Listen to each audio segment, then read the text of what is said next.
আপনি কি এমন কোনো কাজ খুঁজছেন, যেটা আপনি ঘরে বসে করতে পারেন? কোনো সেলিং বা মার্কেটিং ছাড়াই?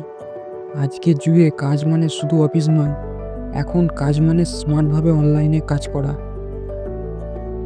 আমাদের ডিজিটাল প্ল্যাটফর্মে আপনি শিখবেন কিভাবে একটি সাধারণ স্মার্টফোন ব্যবহার করে নিজের সময় অনুযায়ী কাজ করা যায়।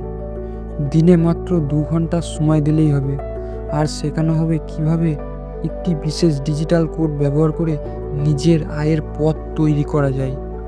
এই কাজের জন্য প্রয়োজন নেই বড় কোনো ইনভেস্টমেন্ট, প্রয়োজন কেবল শেখার ইচ্ছা আর সময়ের সঠিক ব্যবহার। যদি সত্যি কিছু আলাদা করতে চান, তাহলে আমাদের ফ্রি অনলাইন ক্লাসে যোগ দিন। সেখানে সমস্ত কিছু বিস্তারিতভাবে বুঝিয়ে দেওয়া হবে কিভাবে নতুন ডিজিটাল সিস্টেম কাজ করে। আপনি যদি এমন কোনো ডিজিটাল প্ল্যাটফর্ম খুঁজে পেতে চান, অবশ্যই চ্যানেলটি সাবস্ক্রাইব, লাইক আর ভিডিওটি শেয়ার করুন আর ডেসক্রিপশন বক্সে হোয়াটসঅ্যাপ করুন।